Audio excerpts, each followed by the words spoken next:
lumapit ka sa akin at papadama ko sa'yo kung paano magiging na para na sa mga alam na kung kailangan ka ng tulong o magsisilbing kantayan. Alam para is parang bantayan. Who's ready for a good jam session? Who's ready for a good jam session? Are you all back to partying?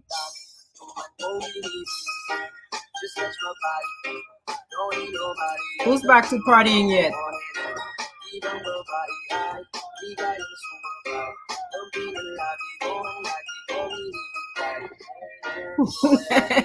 Who's ready for a good reggae jam session? Hi, Sandra. I hear you had all the music yesterday, Sandra. Sandra, I hear you had the DJ, Sandra. I missed out, Sandra. I missed out. I hear you had all the good time on the beach. You had all the reggae.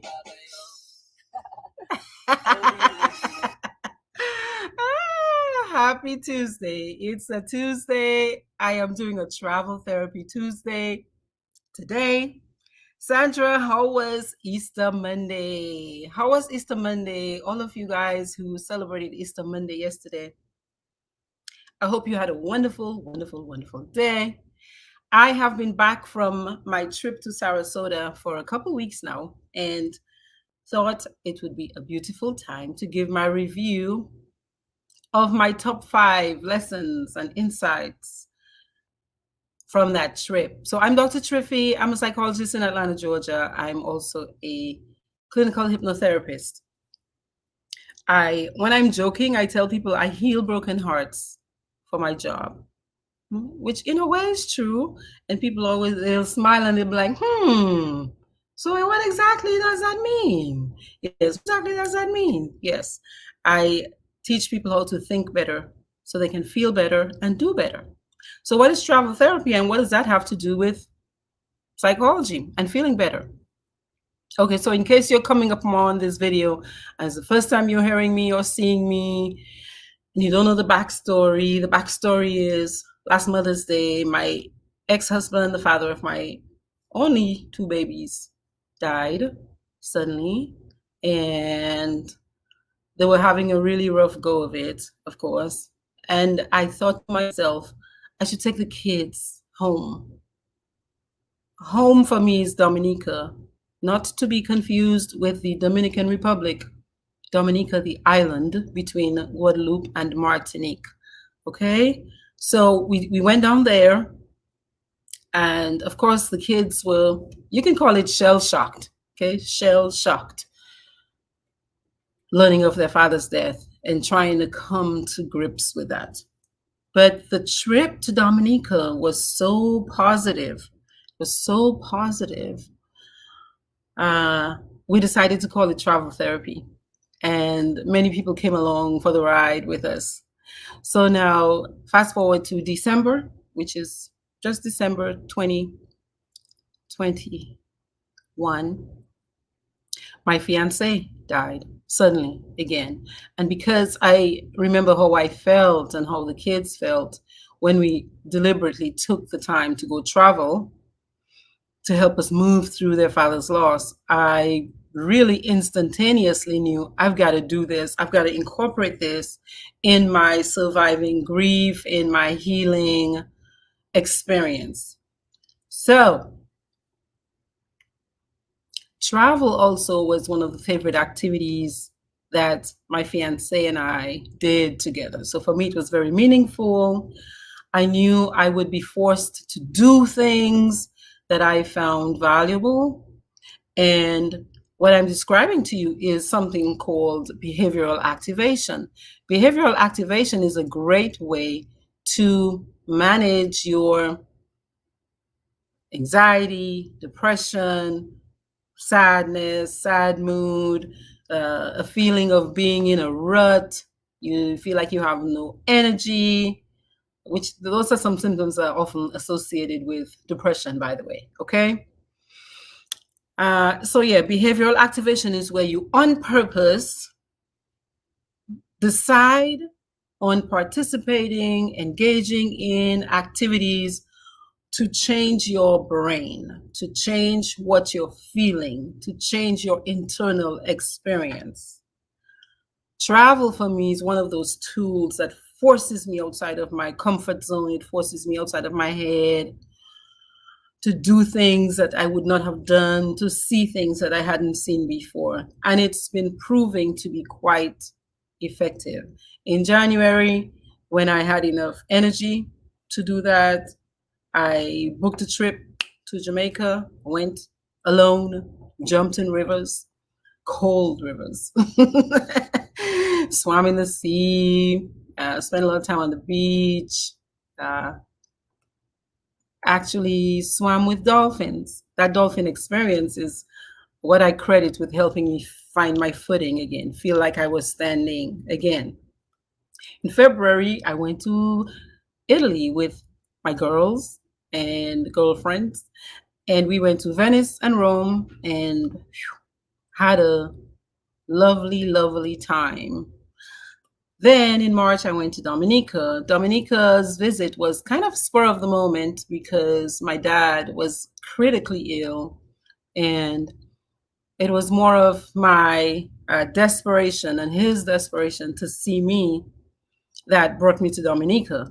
But definitely, definitely, definitely one of my uh, most beautiful opportunities because it allowed me to make sure he knows how much I love him, and it also reminded me of how much he loves me. So today I am going to share my Sarasota top five. Top five. I go with top five because my fiance's kids used to tease him and tell him he likes the top 5%. So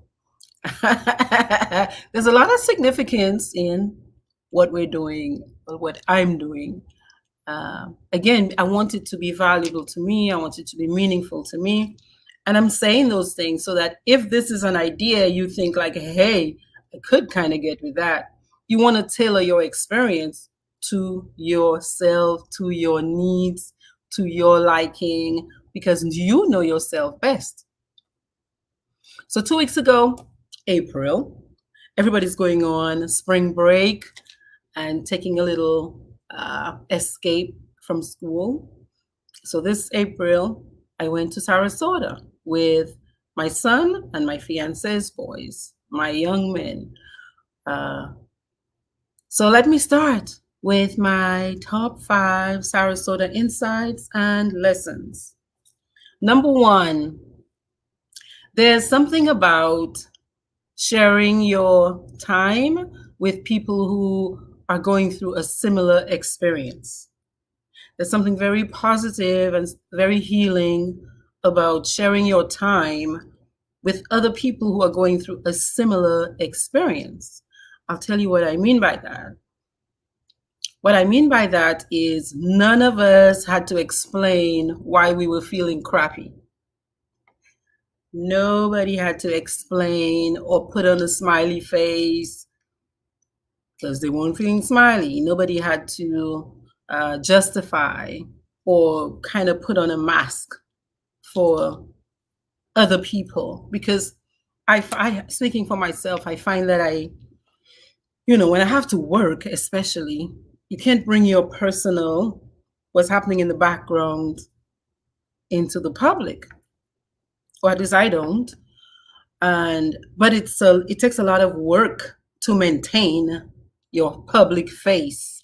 So when you're with a group of people who have gone through something similar, everybody already knows what's up, and everybody, in a way, they have similar feelings. And that's one of the reasons why group therapy is so helpful, because you have people who are going through a similar experience who can kind of, hey, support you, back you up, hold your hand. The stuff they say is typically resonating, and you kind of have a support system built in to that group, even just based on the fact that you're sharing a similar experience. So being around them was very healing for me. I could feel their dad's energy. You can look at a kid and you're like, yeah, I see him in you, and that was very healing, very, very positive. So that's my number one. Before I go to number two, Sandra, you said, "Hola, you are here," and that yesterday was indeed epic, darling. Uh, Yesterday, Sandra writes, was indeed epic, darling. I really missed out. Yes, I hear it was wonderful. And many people from different parts of the island were there. That's awesome. That is awesome. Sandra says the jail cell is open, no more COVID. So the crowd was huge. And that's in Dominica. Good evening. Good evening. Hi, Ansa.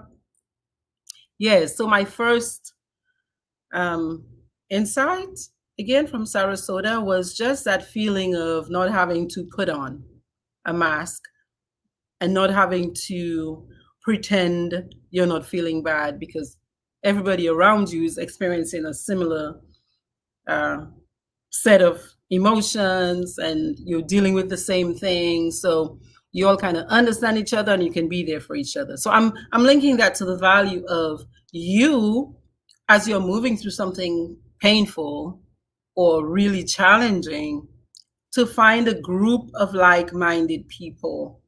Being with a group of like-minded people from time to time is highly recommended and valuable. Okay? Number two, my second insight is, hey girl, it's okay to not be strong and have it together all the time. Okay? It's okay to not have it together all the time.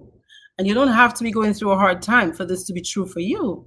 A lot of us think we got to put on the face and be straight and be okay all the time. But really, that is an impossibility. That's an irrational, unhelpful belief to think you have to have it together all the time.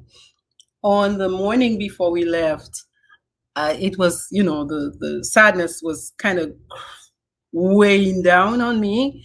But one of my cousins called, a male cousin called, who hadn't heard from me in a while and who was trying to connect. And I just kind of almost studied like booey and for like, he says, how are you? How are you doing? I'm like, I'm okay. I think I'm okay. You know what I mean? But prior to that, I had been holding it together as if I need to, right? As if I need to. So just hearing his voice also allowed me to lean into the more feeling part of myself, the more feeling side of myself. One thing I remember, and I say remember because my biological kids are adults now, they're 22 and 24. So I don't find myself doing that much anymore. But the kids are younger. So I find myself mothering more, meaning, hey, you're looking out. Did they eat? You're on the beach. Are you okay? Are you safe? So you're in your masculine doing, protecting. And when you're in that space, sometimes you're not always paying attention to your emotions. So mamas out there, mothers out there, I get it. That's what we have to do when we have kids, the mothering, the protecting, making sure they eat even before we eat. But you want to take some time to make sure you're also caring for your needs, or else you can get lost in that shuffle of being a mom and a parent if you're not paying attention. My third insight. My son is a budding herbalist, and so he introduced me to kava. Kava is a plant that's been used it's very popular in like the Pacific countries like Hawaii. They've used it for centuries in ceremonial events, but it's also got properties that help soothe anxiety for many people. Now, I'm not giving you medical advice here. This is not what I'm doing. I'm just saying that my son, the budding herbalist, introduced his mother to kava tea to help her manage her anxiety. He drinks the tea and says it helps him with his anxiety. And I tried it, but I gotta say I didn't like the taste much. I did not like the taste of it much. It was a little, I don't want to say bitter, but barky, like tree barky to me. And I think for me, there are other ways I would manage my anxiety. But for people who are not wanting to deal with pharmaceuticals in the traditional sense, it is something that he recommends. Okay? It's something that he recommends. KAVA. Hi, Sparkle. Yeah, KAVA, Sparkle. And so he Googled it, he looked up on like TripAdvisor and found a kava tea, a kava bar. They're actually bars. And they let him drink his in a little shell, and they said some kind of toast when he did his. But I was taking mine home to have it. And I didn't really like it much. But kava is a tea. Kava tea is an option to explore for people who hate the idea of anti-anxiety meds, or you hate the idea that you're spending your money and making certain people very rich. Yeah. So he is really big on that kava tea. And I've had many clients over the years not like the idea of taking prescribed medication. So explore it for yourself and you decide. So we've got Sparkle. Hi, Sparkle. Yes, Sparkle. It's KAVA-T. M says she uses kava tea from the Yogi brand on Amazon. There's a stress relief bundle. Okay, so if you want to explore that, that's available to you. Okay. Now, my number four insight from my top 5 in Sarasota is this. What a lovely beach. What a lovely beach. It's actually called the top beach in the country. That's Siesta Beach at Siesta Key. The sand was like almost like powder, but not powder. It's made up of quartz, this beautiful quartzy kind of material. So it's shimmering, and it's just like it's just a whole beach of this white, just fantastic feeling under your feet. Yeah, I've never seen a beach with sand so white, and I'm very, very, very boastful about Dominica. And our sand is we have black sandy beaches in Dominica. We have a couple white sand beaches, but we have sand that it shimmers like that, but it's like the opposite. It's like the other side of that Siesta Beach sand, and it was really, really lovely being on the beach. I'm a Kawat Bodlame. A Kawat Bodlame is a sea urchin. I'm a professional sea urchin growing up on the water in Dominica. And so anytime I'm by the water, I am in my element, especially when I get to put my head under the water. The only thing is, because the sea is choppy on that side, I don't trust choppy waters. So I don't go out and swim in choppy waters. But just being there felt very, it felt like I could release a lot of my gunky emotional pain into the water and trust the sea to do what it wanted to do with all of that. So here's my number 5. My number 5 is this. My number 5 is hearts break easily, but they take a long time to heal. Hearts break easily, but they take a long time to heal. I think, again, when you're grieving, there's no timetable on grief, none at all. And sometimes you don't know what's going to work. Yesterday that might have worked to make you feel better. Today it doesn't. Okay? I think it's really okay to take all the time you need, especially if your life or your work allows it. And you don't have to be grieving either. Take time off. I am guilty of this because I am finding myself feeling like a lush for not going harder right now when I feel those bursts of energy. Okay, as my energy is coming back into my body now, more and more each and every day, there's a part of me that feels like I should be rushing full speed ahead and doing everything and pretending as if last year didn't happen. But the therapist in me understands that I must give myself time to heal. Okay? So when you're going through a hard time or when you've experienced something very painful, very traumatic, there is the temptation to dive headlong into work or other things in an attempt to kind of numb the pain. The problem is when you finish the numbing activity, the issue is still there. So I am really trying my best to stay intentional and focused, reminding myself daily that I'm feeling somewhat better, but still give yourself time to heal. Okay?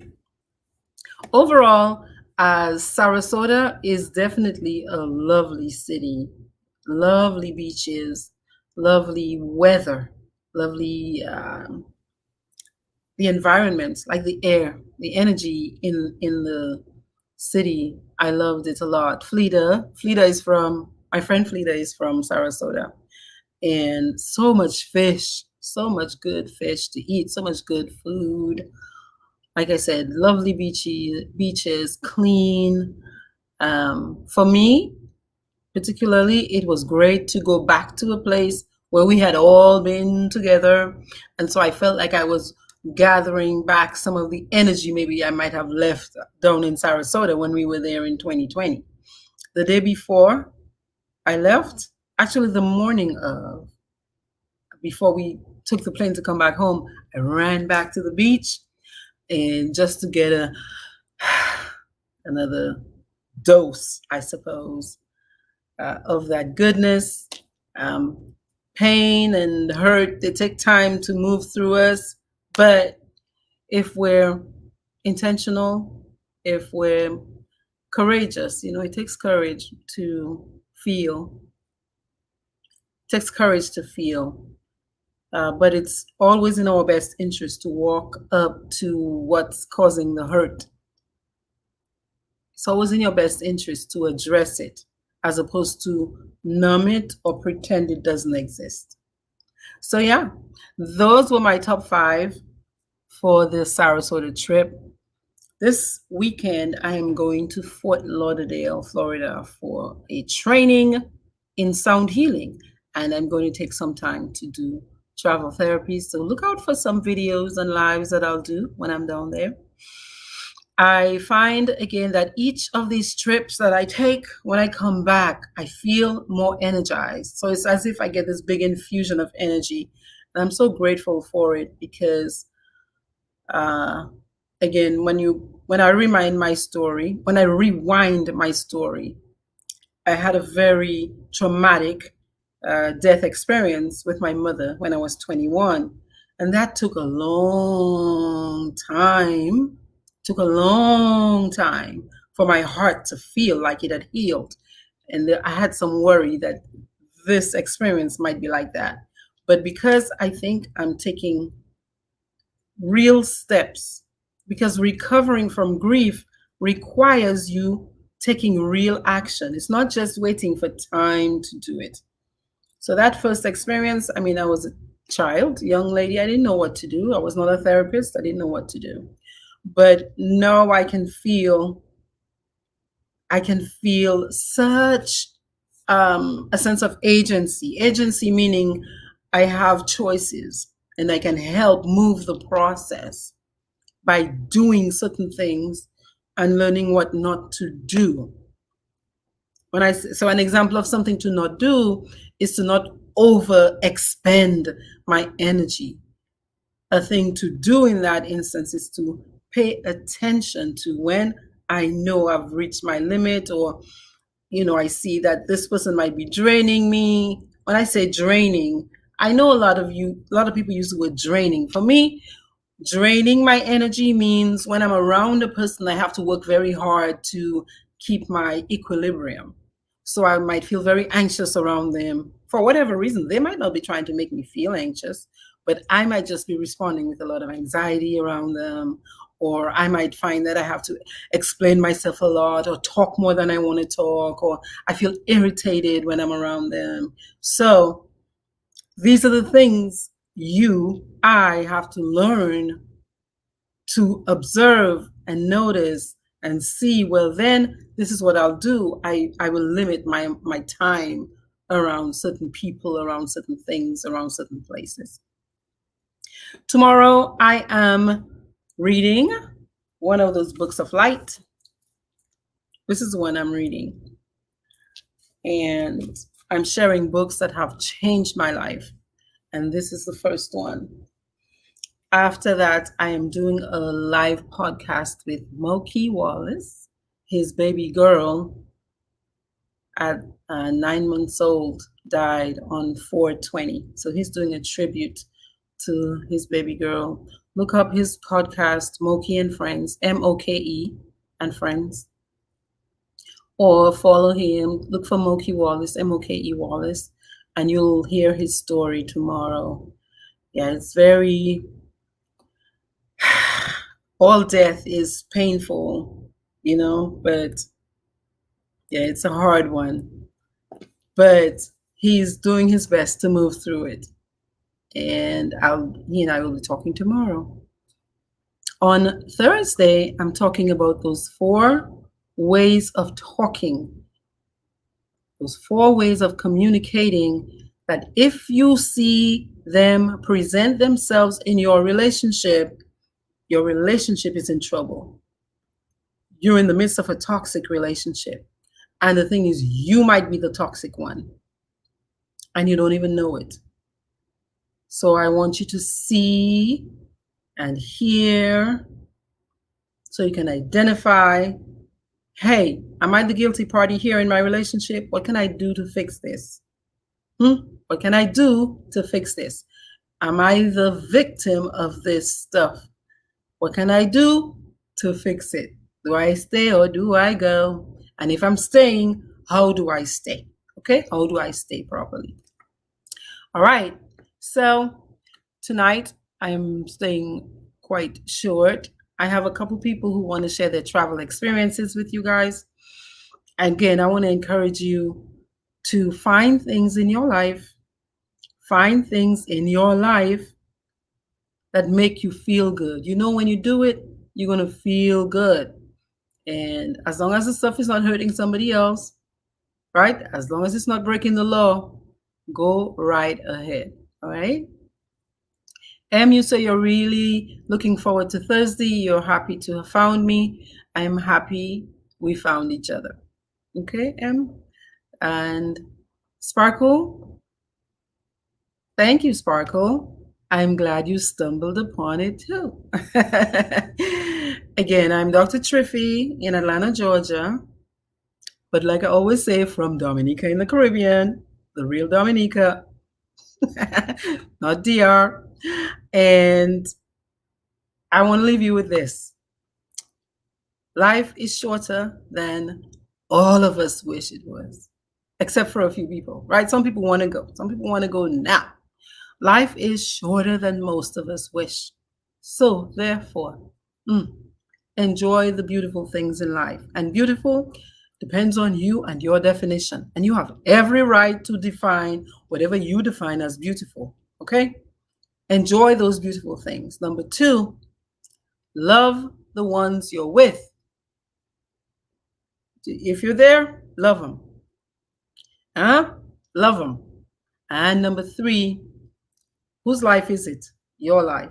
So live your life the best way you know how. Peace. I'll see you tomorrow, same time. Bye.